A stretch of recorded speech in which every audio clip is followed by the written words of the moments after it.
भने अब आजको हाम्रो टपिक छ के त कन्ट्रोल स्टेटमेन्ट। कन्ट्रोल स्टेटमेन्ट के हो त भने कन्ट्रोल स्टेटमेन्टलाई हामीले हेर्दाखेरि कन्ट्रोल स्टेटमेन्टले हामीलाई इनेबल गर्छ के को त भने specify the flow of program control, that is the order in which the instructions in a program must be executed. हामीले अहिलेसम्म गरेको प्रोग्रामिङहरुमा के हेर्यो भने इनपुट दिइराखेका छौं, क्याल्कुलेसन गरिराखेका छौं र आउटपुट लेखिराखेका छौं। हाम्रो स्टेटमेन्टहरु वन बाइ वन के भइराखेको छ त सिक्वेन्शियल स्टेपमा नै के भइराछ त रन भइराखेको छ। त्यहाँ कुनै किसिमको बाटो अल्टर भइराखेको छैन। तर सबै प्रब्लमहरु हाम्रो यस्तै नेचरको हुँदैन र त्यसको लागि हामीले के गर्नुपर्छ त भने त्यसको लागि हामीले के गर्नु पर्यो भने हामीले कुनै यस्ता पनि प्रब्लमहरु हुन्छन् जसमा डिसिजन मेकिङ गर्नुभन्दा पहिला हामीले के गर्नुपर्छ त सर्टेन कन्डिसन चेक गरेर अनि त्यो कन्डिसनको आधारमा हामी कलाई डिस्प्ले गर्ने र कलाई नगर्ने भनेर त्यस्तो किसिमको बाटो अल्टर हुने प्रब्लमहरु पनि धेरै आउन सक्छ र हाम्रो धेरै जसो प्रब्लमहरु त्यस्तै हुन्छ जसमा हामीले केही न केही या त हामी एउटै काम बारम्बार रिपिट गरिराखेका हुन्छौं या त हाम्रो जुन वर्क हामी जुन स्टेप बाइ वाइज सीधा स्टेट लाइनमा गर्दै आइराखेका थियौ त्यहाँ कुनै हाम्रो के हुन्छ त अब बाटो चेन्ज गर्नु अवस्था हुन सक्छ। कुन बेला जुन बेला हामीलाई अब बिफोर टेकिङ अनदर स्टेप भने फर्स्ट स्टेपमा हामीले के गर्नुपर्ने हुन्छ त कन्डिसन चेक गरेर अनि मात्रै हामी नेक्स्ट स्टेप कुन हाल्ने कुन नहाल्ने भनेर त्यो सोच्नु पर्छ। भने त्यो बेलामा हामीलाई यो कन्ट्रोल स्टेटमेन्टले के गर्छ त भने हामीलाई स्पेसिफाई गर्ने गर्छ कि हाम्रो प्रोग्रामको कन्ट्रोल कहाँदेखि कहाँ गइराखेको छ। हाम्रो प्रोग्राम कन्ट्रोल जुन छ त्यो हाम्रो यो स्टेप अहिलेको जुन स्टेप छ त्यो स्टेप पछि अर्को स्टेपमा अब कतातिर गइराखेको छ। They make it possible to make decisions यानी कि यसले हामीलाई डिसिजन मेकिङ गर्नमा मद्दत गर्छ। त्यस्तै टु परफर्म टास्क रिपिटेडली यानी कि एउटै काम बारम्बार हामीले गरिराख्नु पर्यो भने त्यसमा पनि हाम्रो यो कन्ट्रोल स्टेटमेन्ट हामी युज गर्ने गर्छौं। or to jump from one section of code to another section यसले हामीलाई जम्प गर्नमा पनि मद्दत गर्छ। यदि कुनै प्रोग्रामको एउटा स्टेटमेन्ट हामीले डिस्प्ले गरिराखेका छौं र त्यहाँबाट अब फेरि अर्को स्टेटमेन्टमा सिधै जम्प गर्नु छ भने बाँकीको स्टेटमेन्ट छाडेर हामी अर्को सेक्सनमा जम्प पनि गर्न सक्छौं। भने यो सबै हाम्रो केमा आउँछ त कन्ट्रोल स्टेटमेन्टमा आउँछ। त्यही भएर हामी सिम्पली के भन्न सक्छौं भने control statements is a statement that alters the flow of execution of program यानी कि प्रोग्राम को एक्जिक्युसन लाई जुन त्यसको फ्लो छ त्यो फ्लो लाई यसले के गर्छ त अल्टर गर्ने काम गर्छ, चेन्ज गर्ने काम गर्छ। वा हामीले एउटै काम बारम्बार हामीले गरिराख्नु पर्यो रिपिटेडली हामी सेम वर्कलाई यदि त्यसमा रिपिट गर्नु पर्यो भने त्यो बेला पनि हामी कन्ट्रोल स्टेटमेन्टलाई युज गर्छौं। वा हामीलाई प्रोग्रामको एउटा सेक्सनबाट अर्को सेक्सनमा यदि जम्प गर्नु पर्यो भने पनि हामी के गर्छौं त यो कन्ट्रोल स्टेटमेन्टलाई युज गर्ने गर्छौं। त्यसपछि हामीले यहाँ कन्ट्रोल स्टेटमेन्टलाई हामी यहाँ फोर टाइप्समा के गरेका छौं त क्लासिफाई गरेका छौं। जनरली हाम्रो कन्ट्रोल स्टेटमेन्ट्सहरु के हुन्छ त भने या त डिसिजन मेकिङमा पर्छ या त रिपिटेड हुन्छ या त सिलेक्सनमा पर्छ हैन वा हामी जम्प गर्छौं। भने त्यसैको आधारमा यहाँ मैले के गरेका छु त भने कन्ट्रोल स्टेटमेन्टलाई फोर टाइप्समा क्लासिफाई गरेका छु। one is decision making statements, another is selection statements, iteration statements and jump statements. Decision making statement, selection statements, iteration statements र jump statements यो चार टाइपको स्टेटमेन्ट्सहरु सबै हाम्रो के हो त कन्ट्रोल स्टेटमेन्ट भित्र नै आउँछ। डिसिजन मेकिङ स्टेटमेन्ट भन्ने बित्तिकै हामी बुझ्न सक्छौं नामबाट नै के भने जुन स्टेटमेन्टमा हामीले केही कार्य गर्नु भन्दा पहिला डिसिजन मेकिङ गर्नुपर्छ, कन्डिसन चेक गर्नुपर्छ भने त्यो सबै हाम्रो केमा आउँछ त डिसिजन मेकिङ स्टेटमेन्ट्समा आउँछ। त्यस्तै दिएको चोइस मध्ये कुनै एउटालाई सिलेक्सन गर्नु पर्यो भने त्यो हाम्रो के हो त त्यो के कहलाउँछ त सिलेक्सन स्टेटमेन्ट कहलाउँछ। जस्तो कि तपाईले डिसिजन मेकिङमा if else nested if else भने त्यस्ता स्टेटमेन्टहरु हामी डिसिजन मेकिङ स्टेटमेन्टमा पढ्छौं भने सिलेक्सन स्टेटमेन्टमा हामी के पढ्छौं त स्विच स्टेटमेन्टलाई पढ्छौं। स्विच स्टेटमेन्टले के गर्छ त भने त्यहाँ दिएको मल्टिपल चोइस मध्ये त्यहाँ अप्सनहरु मध्ये कुनै एउटालाई एट अ टाइम के गर्छ त सिलेक्सन गर्ने काम गर्छ। त्यही भएर सिलेक्सन स्टेटमेन्टमा हामी स्विच स्टेटमेन्टलाई युज गर्छौं। सिमिलरली इटरेसन स्टेटमेन्ट भनेको त्यस्तो स्टेटमेन्ट जुन कि बारम्बार रिपिट भइराखेको हुन्छ। वाली यसलाई हामी के भन्न सक्छौं त इटरेसन स्टेटमेन्टलाई भने लुपिङ स्ट्रक्चर अथवा लुपिङ स्टेटमेन्ट, रिपिटेड स्टेटमेन्ट भनेर हामी भन्न सक्छौं। त्यसै नै छ अर्को लास्टमा हाम्रो जम्प स्टेटमेन्ट, जुन जम्प स्टेटमेन्ट भन्नुको अर्थ के त बिना कन्डिसन चेक गरेर अथवा कन्डिसन चेक नगरेर हामीले प्रोग्रामको कुनै एउटा पार्टबाट सिधै अर्को पार्टमा जम्प गर्नु पर्यो भने त्यो बेला हामी जम्प स्टेटमेन्ट्सहरु युज गर्ने गर्छौं, जस्तो कि ब्रेक, कन्टिन्यू, गो टु, यो सबै हाम्रो जम्प स्टेटमेन्ट भित्र आउँछ। भने अब हामी यो सबैलाई बारी बारी वन बाइ वन हामी पहिला पढ्दै जान्छौं। सबभन्दा पहिला हामी के पढ्छौं त डिसिजन मेकिङ स्टेटमेन्ट्सलाई हेर्छौं। भने डिसिजन मेकिङ स्टेटमेन्ट्स भने डिसिजन मेकिङ स्टेटमेन्ट्स के हो त भने डिसिजन मेकिङ स्टेटमेन्ट्समा हामी फेरि यसलाई के गरेका छौं त डिसिजन मेकिङ स्टेटमेन्ट्समा हाम्रो यसको डिफरेन्ट भेरिएन्ट्सहरु यानी कि डिफरेन्ट फर्महरु डिसिजन मेकिङ स्टेटमेन्ट्सको के छन् त भने there are the following variants of decision making statements. One is if statement, another is if else statement, if else if ladder and nested if else। भने यसरी हामी चारवटा तरिकाबाट के गर्न सक्छौं त डिसिजन मेकिङ गर्न सक्छौं। र यो डिसिजन मेकिङमा हामीलाई सबभन्दा पावरफुल स्टेटमेन्ट भनेको हाम्रो के हो त इफ हो, किनभने हामी बाँकी सबैमा हेर्छौं भने इफ नै आउँछ पहिला। त्यही भएर if statement is a powerful decision making statement, किनकि यही स्टेटमेन्टले के गर्छ त कुनै पनि कन्डिसनलाई चेक गर्ने काम यसले गर्छ। Before taking the next step पहिला हामीले के गर्नुपर्छ त कन्डिसन चेक गर्नुपर्ने हुन्छ। त्यही भएर यो इफ स्टेटमेन्ट सबभन्दा पावरफुल स्टेटमेन्ट हो र यसैबाट एक्सटेन्ड भएर इफ एल्स स्टेटमेन्ट बन्छ। यसैलाई हामी एक्सटेन्ड गरेर इफ एल्स ल्याडर बनाउँछौं र यही भित्र हामीले डिफरेन्ट स्टेटमेन्टहरु डिफाइन गरेर के गर्छौं त नेस्टेड इफ एल्स स्टेटमेन्ट बनाउँछौं। अब यसमा पनि हामीले सबभन्दा पहिला हेरौं इफ स्टेटमेन्टको बारेमा। भने यो इफ स्टेटमेन्टले कसरी काम गर्छ र यसको सिन्ट्याक्स के हो, यसलाई प्रोग्राममा हामी कसरी युज गर्छौं भने त्यसको बारेमा हामी यहाँ हेरौं।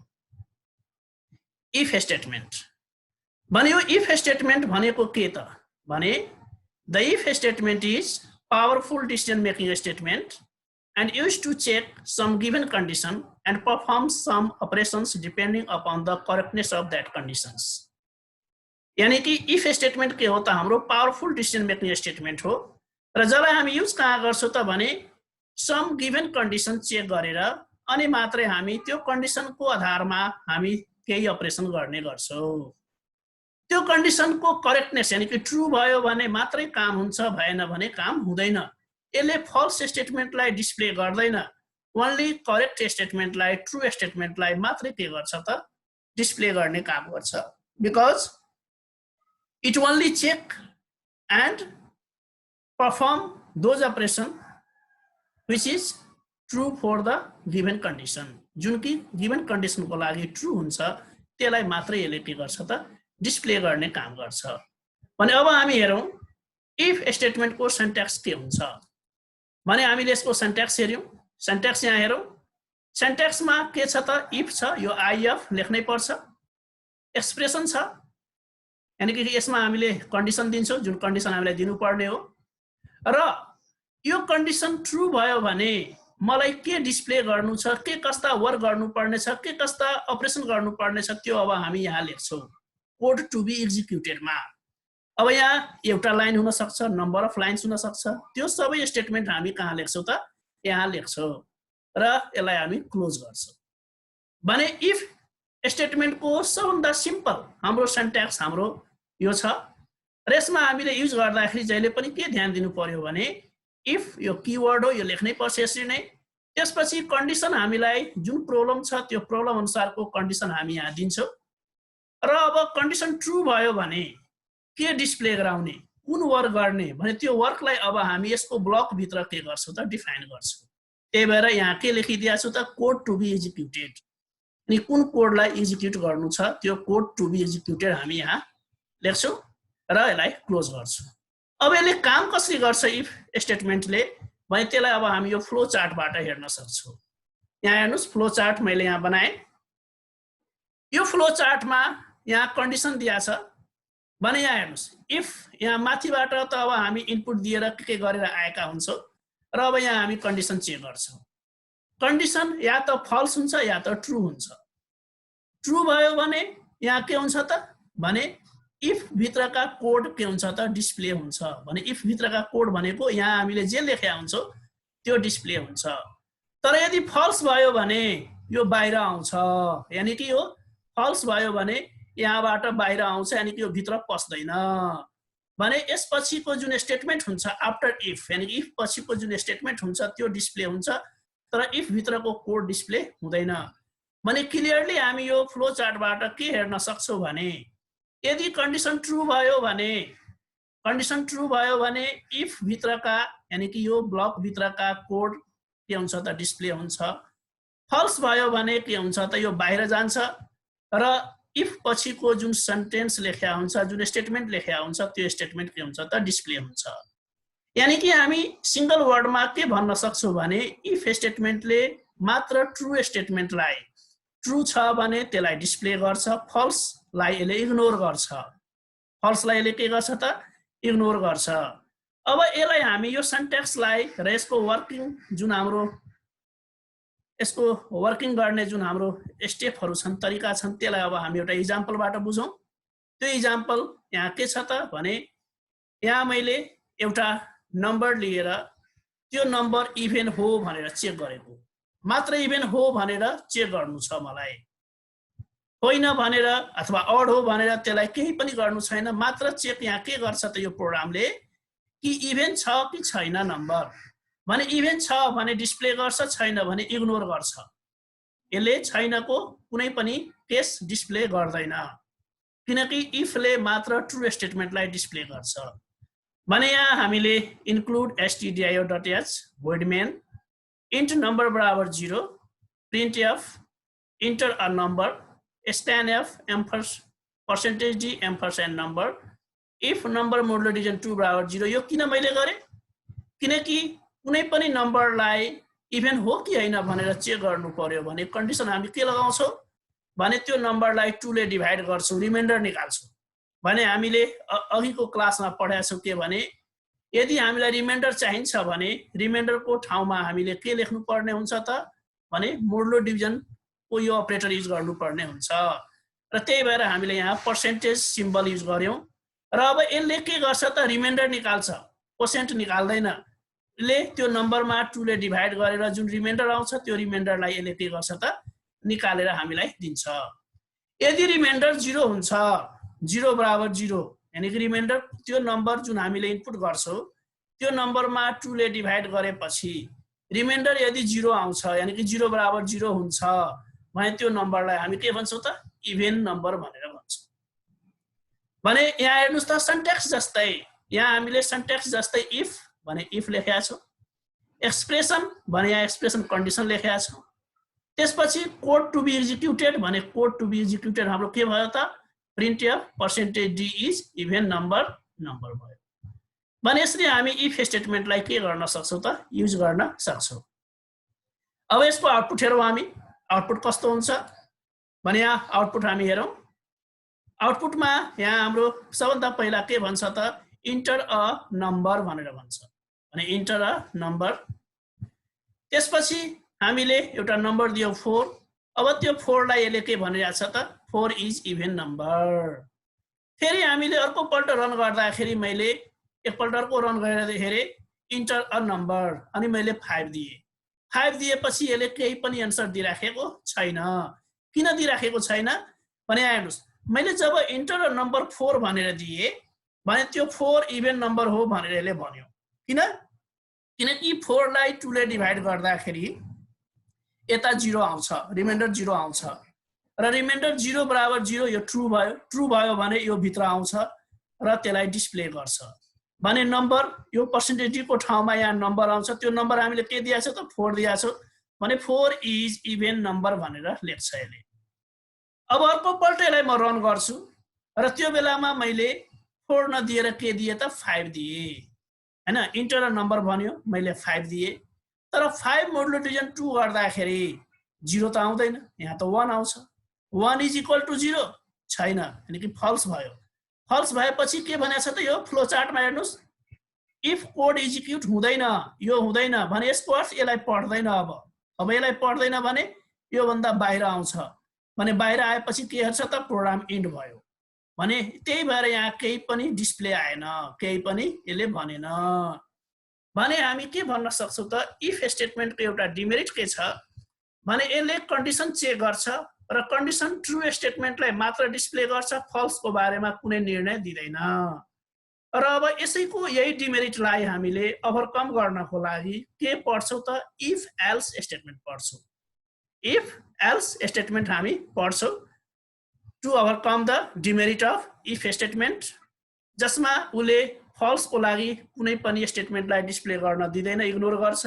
मैले त्यो प्रब्लमलाई सोल्भ अब कसले गर्छ त इफ एल्स स्टेटमेन्टले गर्छ तर त्यो भन्दा पहिला मैले यही इफबाट नै एउटा मात्र इफ युज गरेर एउटा अर्को प्रोग्राम लेखेको छु त्यो प्रोग्राम हेर्नुस् प्रोग्राम के छ त भने program to find the largest number of 3 भने यहाँ तीनवटा कुनै नम्बर हामी दिन्छौं त्यो तीनवटा नम्बरमा लार्जेस्ट नम्बर छुट्याउने भनेर यहाँ हामी ओन्ली इफबाट इफ मात्र युज गरेर हामीले यो प्रोग्रामलाई बनाएको छु यसमा कुनै इफ एल्स अथवा एल्स इफ कुनै स्टेटमेन्ट युज भएको छैन यसमा मात्र हामीले इफ युज गरेर के गरेका छौं यो प्रोग्रामलाई इम्प्लिमेन्ट गरेका छौं भने यहाँ के भन्यो त program to find the largest number of 3 भने यहाँ त पहिला तपाईलाई के डिटरमाइन हुनु पर्यो भने भेरिएबल हामीले डिफाइन गर्नु पर्यो तीनवटा नम्बर ए बी सी अथवा num1 num2 num3 कुनै पनि भेरिएबल तीनवटा हामी डिफाइन गर्छौं र अब त्यो तीनटैलाई हामीले कम्प्यारिजन गरेर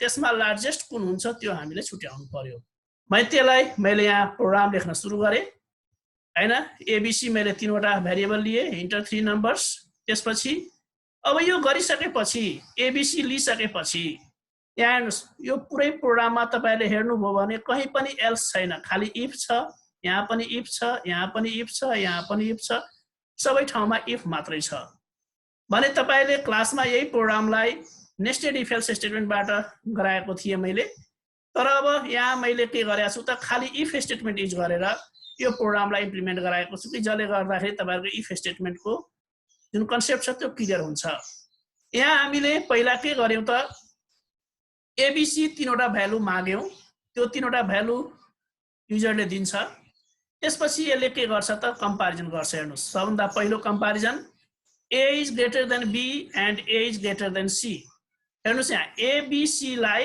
यहाँ भ्यालु हामीले दिएपछि पहिले यसले b सँग कम्प्यारिजन गर्छ यदि a b भन्दा ठूलो छ र a c भन्दा पनि ठूलो छ हेर्नुस् यहाँ a is greater than b भने a b भन्दा ठूलो छ र एन्ड हेर्नुस् लजिकल एन्ड छ अनि a is greater than c यानी कि a c भन्दा ग्रेटर छ भने a b भन्दा पनि ग्रेटर a c भन्दा पनि ग्रेटर छ भने यसको अर्थ के त a 100 भन्दा ग्रेटर छ भने हामी यो अवस्थामा जुन बेला यो ट्रु हुन्छ यो कन्डिसन दुवै साइडको कन्डिसन यदि ट्रु हुन्छ भने यो अब यो स्टेटमेन्टलाई डिस्प्ले गर्छ बाकीलाई छोडिदिन्छ बाकीलाई पढ्दा पनि पढ्दैन भने यहाँ हाम्रो मानव यदि एबीसी मा a नै सबभन्दा ठूलो भ्यालु हामीले दिया छौ भने यो कन्डिसनले चेक गरेर हामीलाई रिजल्ट के दिन्छ त a इज लार्जेस्ट यानी कि a को ठाउँमा जुन भ्यालु हामी दिया हुन्छ त्यो भ्यालुलाई ले लार्जेस्ट भन्छ तर यदि मानव यहाँ कन्डिसन चेक गर्यो फेल भयो भने फेल भएपछि अब यो अर्को स्टेटमेन्टमा आउँछ यहाँ आउँछ फेल भएपछि यसलाई डिस्प्ले गर्दैन यो आउँछ कहाँ त यहाँ आउँछ र अब फेरि यहाँ चेक गर्छ अब उले यहाँ के चेक गर्छ त b a भन्दा ठूलो छ अथवा b c भन्दा ठूलो छ भने यदि b a भन्दा ठूलो छ अथवा b c भन्दा ठूलो छ भने b a भन्दा ठूलो र b c भन्दा ठूलो छ भने यसको अर्थ के त b ठूलो छ भने हामीले यहाँ यही गरेका छौ b is greater then a यदि s छ र त्यसै नै b is greater then c यदि s छ भने s एन्ड s भन्नुको अर्थ s नै हुन्छ किनकि एन्ड गेटले के भन्छ त दुवैतिर ट्रु ट्रु छ भने यो ट्रु दिन्छ भने यहाँ हाम्रो b is greater then a and b is greater then c यदि छ भने यसले b लाई के गर्छ त लार्जेस्ट भन्छ अरु बाँकीलाई पढ्दैन, खाली यसलाई डिस्प्ले गर्छ। यदि मानौ यो पनि भएन, यो पनि फेल खायो, किनकि जुन पनि हुन सक्छ ग्रेटर। मानौ ए ग्रेटर हुने कन्डिसन एले देखाएको छ, बी ग्रेटर हुने कन्डिसन एले देखाएको छ, र अब सी ग्रेटर हुने कन्डिसन एले देखाउँछ। C is greater than A and C is greater than B. ध्यान होस्, C is greater than A and C is greater than B छ भने सी लार्जेस्ट हुन्छ। किनकि सी ए भन्दा ठुलो छ एस र सी बी भन्दा ठुलो छ एस भने एस एन्ड एस मा यो एस आउँछ के त सी इज लार्जेस्ट। सिमिलरली यदि ए बराबर बराबर बी छ र ए बराबर बराबर सी छ, यानी कि ए बी सँग पनि बराबर छ र ए सी सँग पनि बराबर छ भने यसको अर्थ के त ए बी सी तीनटै नम्बर के हो त बराबर हो, इक्वल हो भने यहाँ अल आर इक्वल भनेर भन्छ। भने यसरी हामी इफ स्टेटमेन्ट खाली युज गरेर यहाँ इफ इफ इफ इफ मात्र इफ छ, यहाँ अरु कुनै स्टेटमेन्ट हामी युज गरेका छैनौं। र जसरी हामीले अहिले भर्खर सिन्ट्याक्स पढ्यौं त्यही सिन्ट्याक्स अनुसार हामीले यहाँ के गर्यौं त त्यसलाई हाल्यौं। इफ कन्डिसन त्यसपछि त्यसको स्टेटमेन्ट, फेरि इफ कन्डिसन त्यसको स्टेटमेन्ट, फेरि इफ कन्डिसन त्यसको स्टेटमेन्ट, फेरि इफ कन्डिसन र त्यसको स्टेटमेन्ट हाल्यौं भने इफ स्टेटमेन्ट वाला हामी यसरी नै प्रोग्राम के गर्न सक्छौं त लेख्न सक्छौं। अब यसको आउटपुट के हुन्छ भने आउटपुट हेरौं। भने आउटपुटमा हामी यहाँ के हेर्छौं त भने इन्टर 3 नम्बर्स भनेर भन्छ। इन्टर 3 नम्बर्स भने इन्टर 3 नम्बर्स भन्दाखेरि हामीले त्यो तीनवटा नम्बर के गर्छौं त दिन्छौं। भने यहाँ मैले 12 दिए, 23 दिए र 34 दिए र अब यसले के गर्छ त 34 इज लार्जेस्ट भनेर भन्छ। यो कहाँबाट आयो भने यसलाई हामीले यहाँ अब एनालाइसिस गर्यो भने यो प्रोग्राममा एनालाइसिस गर्यो भने अब यहाँ हेर्नुस् त 12 भनेको ए हो, 23 भनेको बी हो, 34 भनेको सी हो भने 12 इज ग्रेटर देन 23 यहाँ छ, 12 इज ग्रेटर देन 23 छैन भने यसलाई अब छोड्छ किनकि 12 23 भन्दा ग्रेटर छैन भने अब यो कन्डिसन चेक गर्दैन, सिधै अब अर्कोमा आउँछ। भने अब यहाँ हेर्छ बी इज ग्रेटर देन ए भने 23 इज ग्रेटर देन 12 छ, यो त ठिक भयो। अब यताको चेक गर्छ 23 इज ग्रेटर देन 34 किनकि सी भनेको 34 हो भने यता फेल खान्छ। हेर्नुस् यता के भयो त फेल खायो। भने हामीले पढेछौं के भने दुवैतिर ट्रु भयो भने मात्र यो ट्रु हुन्छ, भने दुवैतिर त ट्रु भएन, एकातिर यो ट्रु भयो एकातिर यो फल्स भयो किनकि बी भनेको 23 हो र सी भनेको 34 हो भने 23 इज ग्रेटर देन 34 यो हुनै सक्दैन, त्यही भएर यो पनि फेल खायो भने यसलाई पनि अब डिस्प्ले गर्दैन। यो कहाँ आउँछ त यहाँ आउँछ र अब यहाँ उले हेर्छ 34 इज यानी कि सी भनेको 34 हो भने 34 इज ग्रेटर देन 12 ठीक छ। सिमिलरली 34 इज ग्रेटर देन 23 यो पनि ठीक छ भने ठीक र ठीक भनेको ठीक नै हुन्छ किनकि एन्डले के भन्छ त दुवैतिर ठीक ठीक छ वा ट्रु ट्रु छ भने यसले ट्रु दिन्छ। भने अब हामी यहाँ के गर्न सक्छौं त print of C is largest भने सी मा के छ त 34 छ भने 34 इज लार्जेस्ट भनेर यहाँ हेर्नुस् आउटपुट हाम्रो के आयो त 34 इज लार्जेस्ट। भने यहाँ हामीले जुन कन्ट्रोल स्टेटमेन्टलाई डिफाइन गर्दाखेरि जे भनेको थियो कि कन्ट्रोल स्टेटमेन्टले के गर्छ त हाम्रो फ्लो अफ कन्ट्रोललाई के गरिराखेको हुन्छ त फ्लो जुन हाम्रो स्टेटमेन्टको फ्लो छ त्यसलाई कन्ट्रोल गरिराखेको हुन्छ, अल्टर गरिराखेको हुन्छ। भने यहाँ पनि स्टेटमेन्ट हाम्रो यतिका धेरै छन् तर सबै स्टेटमेन्टलाई यसले पढिराखेको छैन किनकि this is the example of control statement and control statements भनेको के हो त भने यसले फ्लो अफ एक्जिक्युसनलाई अल्टर गर्छ। कन्डिसन सेटिस्फाई भयो भने एउटा काम गर्छ, भएन भने अर्कोलाई यसले के गर्छ त काम दिने गर्छन्। त्यसमध्ये हामीले पढ्यौं के त इफ स्टेटमेन्टलाई पढ्यौं र इफ स्टेटमेन्टले ट्रु भयो भने मात्रै काम गर्छ, फल्सलाई यसले इग्नोर गर्छ, फल्सको बारेमा कुनै डिसिजन दिदैन। भने यति भइसकेपछि अब हामी इफ स्टेटमेन्टले जुन हाम्रो फल्स भएको स्टेटमेन्टलाई पनि डिस्प्ले गर्ने यदि त्यस्तो भइदिएको भए राम्रो हुन्थ्यो किनकि हरेक बेला ट्रु मात्रै हुँदैन, कुनै बेला फल्स पनि हुन सक्छ। भने अब त्यो ट्रु र फल्स दुवैलाई इम्प्लिमेन्ट गर्न मिल्ने किसिमको स्टेटमेन्ट हाम्रो नेक्स्ट स्टेटमेन्ट के हो त भने इफ एल्स स्टेटमेन्ट हो। भने नेक्स्ट स्टेटमेन्ट अब हामी हेर्छौं के त इफ एल्स स्टेटमेन्ट। अब यो इफ एल्स स्टेटमेन्ट के हो त भने यो इफ एल्स स्टेटमेन्ट हाम्रो के हो त भने the if else statement is used to perform two operations for a single condition. एउटा कुनै पनि सिंगल कन्डिसनको लागि यसले के गर्छ त दुईटा अपरेसन गर्ने गर्छन्। The if else statement is an extension to the if statement using which we can perform two different operations. That is, one is for the correctness of the condition, यानी कि true for the condition, and other is for the incorrectness, यानी कि false of the condition. जुन हामीले if मा हेर्यौं त्यहाँ जुन हाम्रो डिमेरिट थियो त्यही डिमेरिटलाई अब यसले के गर्यो त ओभरकम गर्यो। वा हामी भन्न सक्छौं if लाई नै के गर्यो त एक्सटेन्ड गर्यो, बढाएर यहाँ else थप्यो र त्यसले गर्दाखेरि कन्डिसन हामी एकपल्ट चेक गर्छौं तर काम यसले दुईटा गर्छ, यानी कि दुईटा अपरेसन यसले गर्छ। एउटा अपरेसन भनेको यदि कन्डिसन ट्रू छ भने एउटा अपरेसन हुन्छ, यदि फल्स छ भने अर्को अपरेसन हुन्छ। यसको सिन्ट्याक्स हामीले हेर्दाखेरि सिन्ट्याक्स हामी यहाँ हेर्न सक्छौं। यहाँ हेर्नु सिन्ट्याक्समा इफ एक्सप्रेसन, त्यसपछि यो ट्रू छ भने अब यो ट्रू भएको स्टेटमेन्ट यहाँ लेख्नुस्, code to be executed if condition is true, यानी कि यदि ट्रू स्टेटमेन्ट भयो भने ट्रू भयो भने के गर्नुहुन्छ भने त्यो गर्ने वर्कलाई हामी यहाँ लेख्छौं, यो ब्लकमा लेख्छौं हामी। यदि हैन यो फल्स भयो भने एल्स लेखेर ELSE लेखेर अब हामी यसको ब्लकमा फल्स स्टेटमेन्टलाई लेख्छौं, यानी code to be executed if condition is false. भने ट्रू को स्टेटमेन्ट हामी यसको ब्लकमा, फल्स को स्टेटमेन्ट हामी यसको ब्लकमा लेख्छौं। र अब हाम्रो यो काम कसरी गर्छ भने यसलाई हामी यसको फ्लो चार्टबाट हेर्न सक्छौं। यसको फ्लो चार्ट हाम्रो कस्तो छ त यहाँ हेर्नुस्, हामीले यहाँ कन्डिसन चेक गर्छौं इफ मा। कन्डिसन चेक गर्दाखेरि त्यो ट्रू भयो भने यो बाटो आउँछ, इफ कोड डिस्प्ले हुन्छ, डिस्प्ले भएर हाम्रो अरु स्टेटमेन्टलाई पढ्छ र प्रोग्राम इन्ड हुन्छ। तर यदि हैन मानौ यही अब ट्रू भएन फल्स भयो भने यो बाटो आउँछ। हेर्नुस् यहाँ फल्स भयो भने फल्स स्टेटमेन्ट भित्र यानी कि एल्स भित्रका जुन स्टेटमेन्ट छ त्यो स्टेटमेन्टलाई यसले पढ्छ, एल्स भित्रका जुन स्टेटमेन्ट छ त्यसलाई यसले के गर्छ त पढ्छ र यहाँ यो बाटो भएर प्रोग्राम हाम्रो इन्ड हुन्छ। भनेपछि हेर्दाखेरि ट्रू भयो भने एउटा बाटो, फल्स भयो भने अर्को बाटो यो लाग्छ। भनेपछि हामी के गर्न सक्छौं त इफ एल्स स्टेटमेन्टबाट इफले गर्न नसकेको वर्क हामी यहाँ इम्प्लिमेन्ट गराउन सक्छौं।